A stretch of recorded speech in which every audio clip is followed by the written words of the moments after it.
Okay guys, so picking exercises for your body is going to be the most important thing in your muscle building journey. It has to come before sets, before reps, before load, before volume matter at all. If I'm doing exercises that don't fit my structure, I'm wasting my time, not building maximum muscle, and likely hurting myself, causing massive amounts of inflammation and joint pain without getting the muscular building response I'm after. So most of us attach to, oh man, I've got bad genetics, or I don't have the ability to build muscle. And from my experience, you're wrong.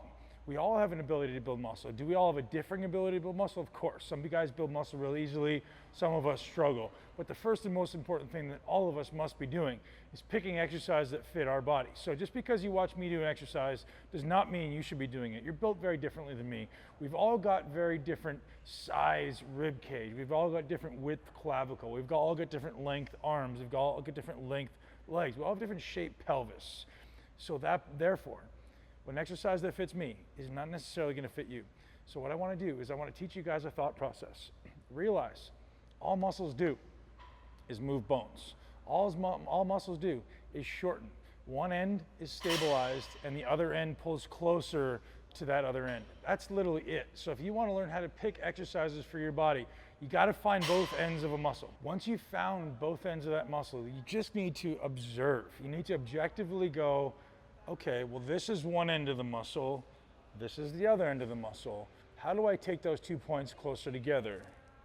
And now if I draw a line between those 2 points and I extend it, that's where the resistance needs to be. So if I'm trying to train my pec, I know my pec, if I follow my pec line up and I follow this and I find this insertion point, well, that's the common insertion point of the pec. And it's got all these origin points along the sternum. So if I want to train my upper pec, it's as simple as I need to bring this insertion point to this origin. If I want to train my lower pec, I need to bring this insertion point to this origin. And then how do I add resistance to that? So instead of going, hey, watching this guy do a bench press or watching this guy do a decline or incline, forget that. Look at your body, because we're built differently. You need to go, okay, if I'm trying to challenge this exact thing, how do I do that? So if I'm trying to challenge my upper pec, well, I need to look at my body and realize that all that upper pec does, all these fibers do, is they pull directly in this line. So I'm trying to pull this point across. If I'm trying to work my lower pec or my outer pec, all I'm doing is trying to pull this point in a straight line to there. So it's really important you guys start observing and stop watching what everyone else is doing. It's so important to just look. Old school bodybuilders in the 1970s, early 80s didn't have anybody before them to model. So they were literally the guys going in the gym and observing. They go, when I do this, that happens. When I lift this way, I feel like I feel it better there. They were literally observing and they were looking at themselves. You notice they're all wearing string tank tops and short shorts. They're all observing and going, hey, when I do this, it looks like that contracts. And there's so much value in that because they're learning their body.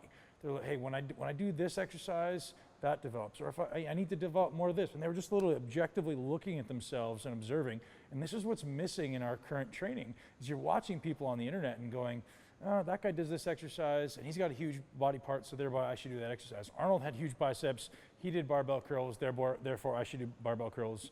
But they don't fit you, and you're causing injuries, and you're fighting an uphill battle that says, so you say to yourself, I don't build muscle really well. But the reality is you're just not picking the right exercises. So start observing, what is this muscle actually meant to do? How can I stabilize one end of it so it's actually anchored in stone, and just let the other end move? So if I'm doing a bicep curl and this end is also moving, this end can't generate maximum tension. It's like having two ends of rope that are moving.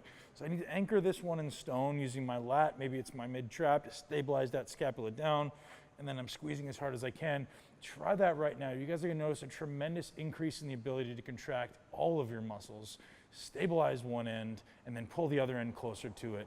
You're gonna notice a massive increase. And if you find that you can't stabilize it, guess what? Your ability to build muscle is gonna be massively hindered by your inability to stabilize. So throughout the next 30 days, I'm gonna be giving you guys a tip every single day.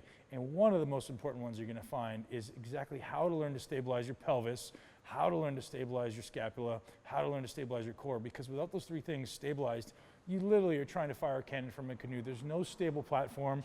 Your brain immediately starts down regulating your ability to contract, just like if you're trying to squat on ice. How much force can you actually produce if you're unstable? Very, very little. So have an awesome day and start observing yourself, how your body works, paying attention to how a muscle functions rather than mindlessly following everybody else.